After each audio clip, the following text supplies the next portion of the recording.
Hi everyone, and welcome to today's video. Today we're going to be talking about and reviewing an oldie but goodie. This is the MAC Pro Longwear Concealer.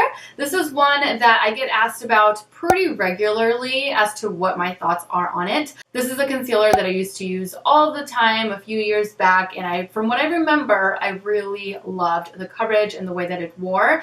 I also used to use the MAC Mineralized Concealer. That one is also very good. They recently released a new concealer, a 24-hour concealer that I just purchased, and it should be coming sometime within the next week or so be on the lookout for that review as well. But for today, this one is the one that we are testing out. Now this Pro Longwear Concealer retails for $24 US. It comes in 16 shades. I'm going to be using NC35 for today. You get it in a little glass bottle and you get 0.30 fluid ounces worth of product. It has a shelf life of 6 months and it comes with a pump, which I really like. Now the description for this concealer states that it is lightweight. It is meant to give you full coverage with a matte finish.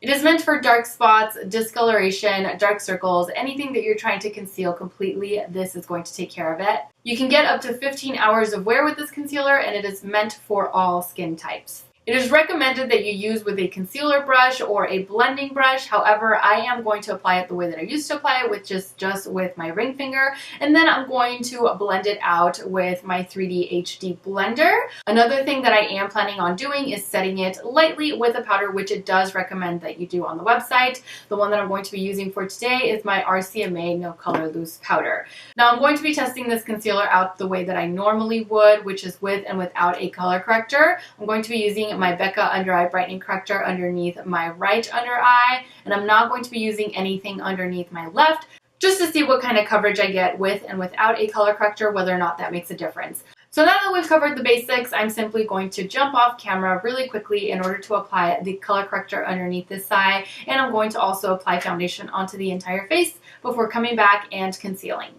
Okay, so now I am back with color corrector underneath the right under eye and foundation on the entire face. Now it is time to conceal, so I'm just going to apply a little bit onto the back of my hand, and I'm going to pick it up with my ring finger. Just grabbing a little bit of that and patting it underneath the eye.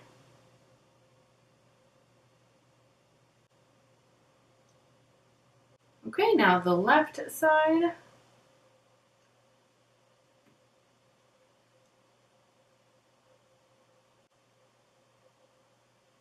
Okay, so now I'm just going to blend it out using my damp 3D HD.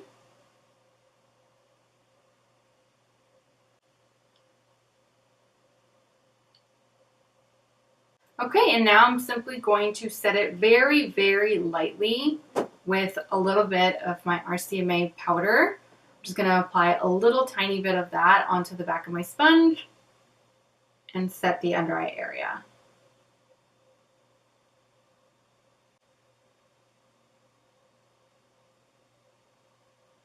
Okay, so now that I have set the under eye area and it is good to go, I'm going to zoom you all in so that you can see exactly what it looks like and exactly what kind of coverage I am getting after initial application. Okay, so this is what the under eye area looks like after initially applying it and setting it. I'm getting really good coverage out of both sides, not just the color corrected side, but also without. And right now it looks really good.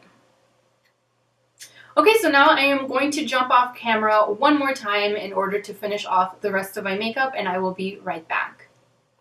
Okay, so now I am back with a full face of makeup and everything still looks really nice underneath the eyes. I'm still getting full coverage. Nothing is settling into fine lines or doing anything that it shouldn't. It is staying put. It is currently 10:54 in the morning. I do plan on wearing this for an entire 8, perhaps even 9-hour day, and I am going to be coming back halfway through the day in order to talk to you all a little bit about how the concealer has been wearing up to that point, and also to show you some midday close-ups. So I will see you all back here in a few hours for my midday check-in.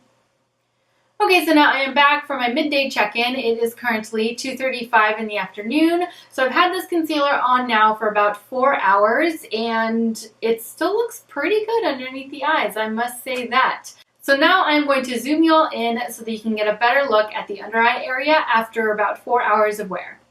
Okay, so this is what the under eye area currently looks like. I feel like I'm still getting really good coverage, although perhaps I'm starting to see my dark circles peeking through here and here just a little bit, but nothing too severe. Aside from that, the product has not settled into any of my lines whatsoever. It's not separating. It still looks pretty darn good.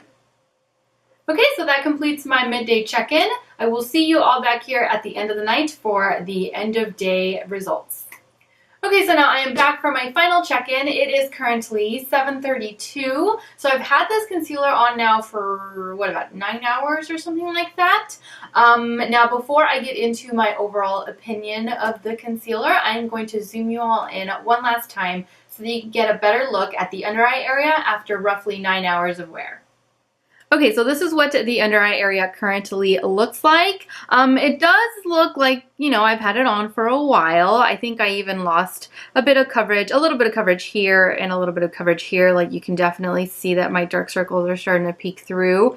It does look a little tiny bit dry, but nothing too excessive.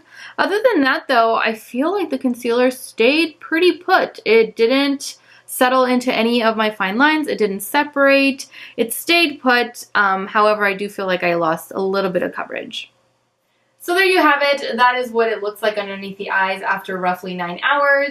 I really love the way that it wore. I did lose, like I mentioned, I did lose a little bit of coverage throughout the day, just a tiny bit, but overall it wore really comfortably. It's lightweight. It does provide full coverage, especially for, you know, your typical person, someone that's not dealing with dark circles like I do, then you will get nice full coverage the entire day. However, it is a matte formula, so it does look a little tiny bit dry underneath the eyes. Not excessively dry though, so there is that to consider. It's not an excessively dry formula, but it is matte, so you are going to get that. But I feel like with concealers, it's always very tricky because the matte formulas, they don't settle into fine lines. They tend to stay intact throughout the entire day a lot better than the moisturizing formulas that I've tried in the past, which tend to settle into fine lines and just tend to separate underneath my eye area. So for me, I always prefer more of a matte formula than a moisturizing formula when it comes to my concealers, just because I feel like they just stay intact and they stay in place longer.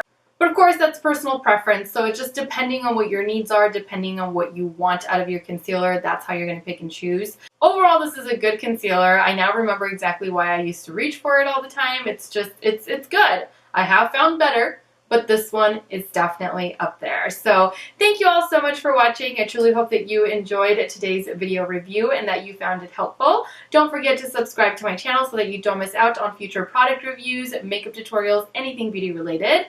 I have the new matte concealer coming up. I also have a new Cover FX concealer coming up. First Aid Beauty, what else did I order? Makeup Revolution just recently launched a foundation that I'm going to be ordering, and just so many new launches, mainly concealers. This year seems to be the year where every single brand is releasing a new concealer.